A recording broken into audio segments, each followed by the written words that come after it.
اجمیر میں معین الدین چشتی بن کے چمک رہا ہے تو میاں قیامت میں لوگ جس کا انتظار کر رہے ہیں، جس کے پیچھے عیسیٰ نماز پڑھیں گے، وہ کسی اور ماں کا بیٹا نہیں، وہ بھی نبی کی بیٹی فاطمہ کا بیٹا مہدی ہوگا۔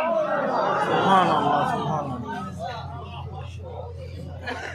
بس میں اپنی بہنوں سے یہی بات کر کے اپنی بات کو ختم کر رہا ہوں۔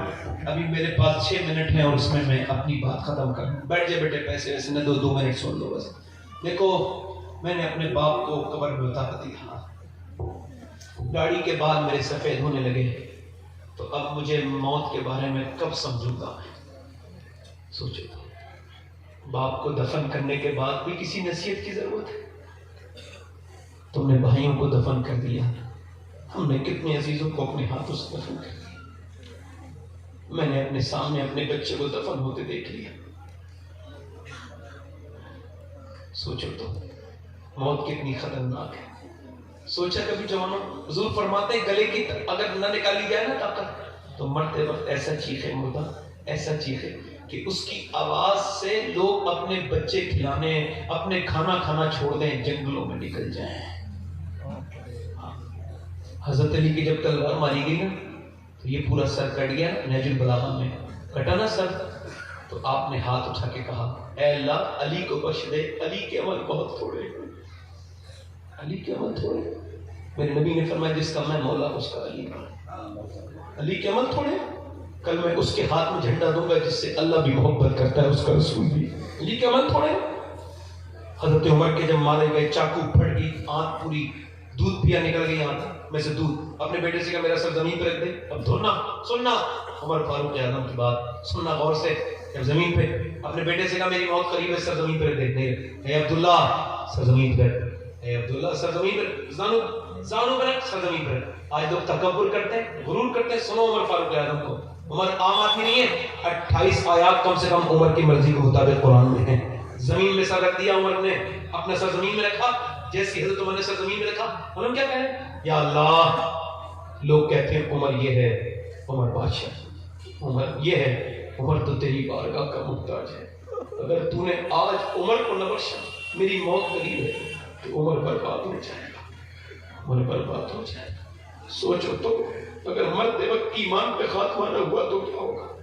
بولو تو، سوچو تو، آپ نے کبھی فکر کی، غور کیا کہ ایمان پہ مرنا بڑی بات ہوتی ہے؟ موسیٰ علیہ السلام کے زمانے میں ایک عورت آئی، موسیٰ علیہ السلام کے زمانے میں کہنے لگی ایک آدمی سے مجھے کچھ دے دے، میرے بچے بھوکے، آخری روایت، میرے بچے بھوکے۔ اس نے کہا میں تجھے دے تو دوں گا مگر میں عورتوں کا شوقین ہوں، تو مجھے اپنا جسم حوالے کر دے ایک رات کے لیے، میں تجھے دولت دے دوں گا۔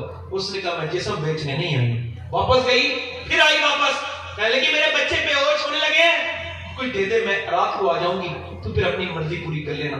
رات کو آئی بچوں کو کھلا کے، رات میں اس کا ہاتھ پکڑنے لگا، وہ اکیلے کمرے میں تھی مگر کانپنے لگی، پسینے آ گئے۔ اس نے کہا پیسے نہیں ملے؟ جو ڈرامہ دکھاتی ہے روتی ہے، کیوں کانپتی ہے؟ کہنے لگی پیسے سب کچھ نہیں ہوتے، ایمان بھی تو کچھ ہوتا ہے۔ کیا مطلب؟ کہ جب میں نماز پڑھتی ہوں تب بھی اللہ دیکھتا ہے، جب میں جسم بیچنے آئی ہوں تب بھی اللہ دیکھ رہا ہے۔ تو میں اس سے یہی کہہ رہی ہوں، اے زمین و آسمان کے مالک، اے بے پناہ طاقتوں والے، اگر میرے بچے بیمار نہ ہوتے اور میں ماں نہ ہوتی تو کبھی اپنا جسم نہ بیچتی، کبھی اپنا جسم نہ بیچتی، مجھے برباد ہونے سے بچا لے، میرے رب مجھے معاف کر دینا۔ اور وہ کانپ کے جب تھر تھر آئی، او یار، وہ آدمی کا دل دھل گیا جو اس کا عزت لوٹنا چاہ رہا تھا۔ بولا جا میں تجھے اپنی بہن بناتا ہوں۔ حدیث میں آتا ہے لے جا پیسے لے لے۔ وہ تو چلی گئی، یہ سجدے میں گر کے پھوٹ پھوٹ کے رونے لگا، مالک ایک دن آئی تھی ہاتھ تک نہیں لگایا، میں نے تو عزتوں پہ ڈاکے ڈالے۔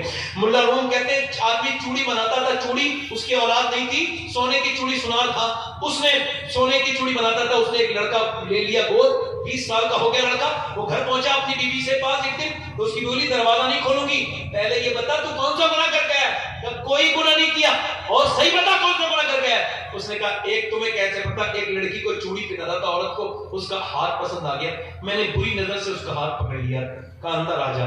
اسی وجہ سے پوچھ رہی تھی، میں نے جسے بیٹا بنا کے پالا ہے نا، جو میرا بیٹا ہے، اس نے آج میرے گھر میں گندے طریقے سے میرا ہاتھ پکڑ لیا تھا، میں سمجھ گئی کہ میرے آدمی نے کسی کی عزت پہ ہاتھ ڈالا ہے،